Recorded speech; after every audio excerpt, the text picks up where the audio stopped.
imagine a red, rocky ridge. Thin wind is blowing dust and ice across it. A human explorer appears over the ridgeline, and she's picking her way carefully amongst the rocks.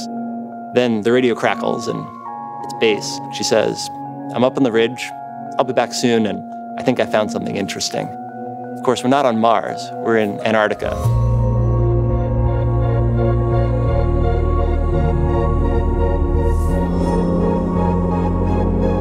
It's really as close to Mars as you can get without a spaceship.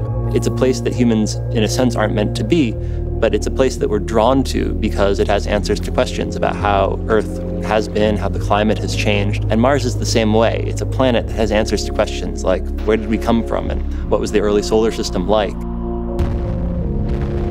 Getting to Mars is really, really, really hard. Only about 1 in 3 missions to Mars historically have made it to orbit or to the surface. The best time to go to Mars is when the orbits of Mars and Earth are lining up. That orbital window happens about once every 2 years.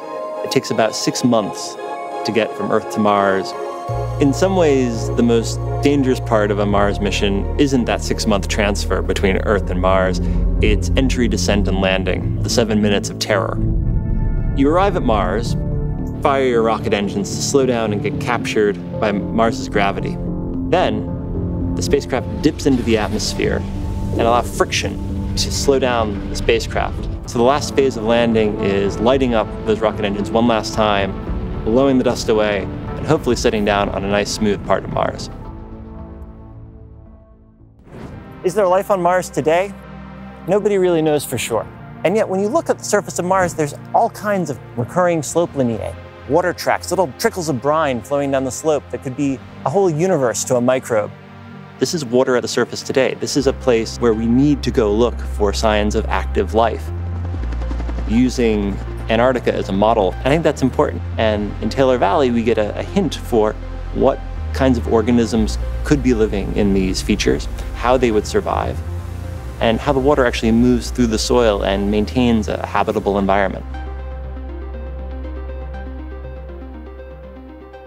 If we want to understand how planets evolve, and importantly, how planets shape the life that evolves on them, we need to look back in time. If the Earth was created up here at your shoulder and the present day is down at your fingertip, life got its start somewhere around the middle of your forearm. Earth history is written in its rocks, but the problem is, as the tectonic plates have moved around our planet, those history books get smushed together, ripped apart, reorganized. So sometimes the pages are out of order, and oftentimes they're missing.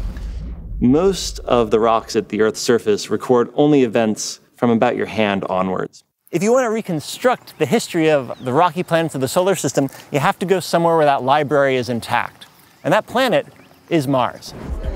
Hello, my name is Jeanette Epps, and I'm a NASA astronaut. It's important to send humans to Mars because we may end up with a planet that may not be sustainable in 1 million years or so. The courage to take risks and to want to go into space, I think that's driven by the desire to know more.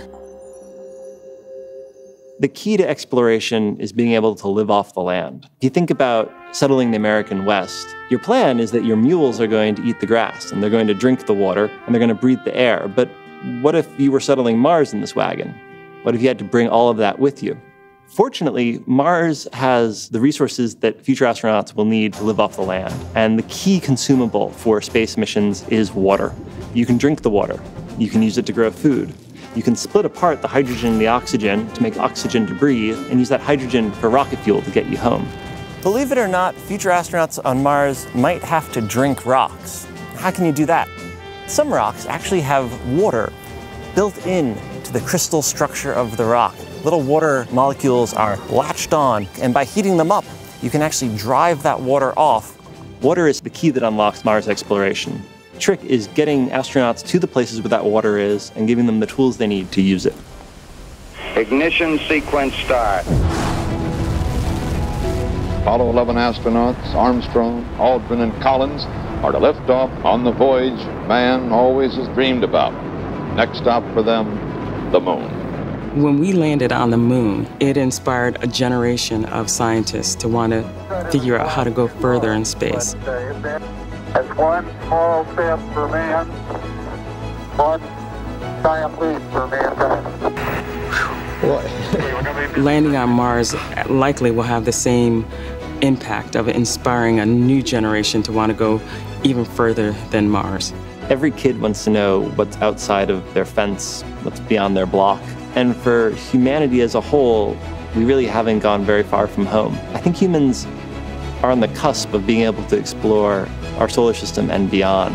Mars is the first step. The Eagle has landed.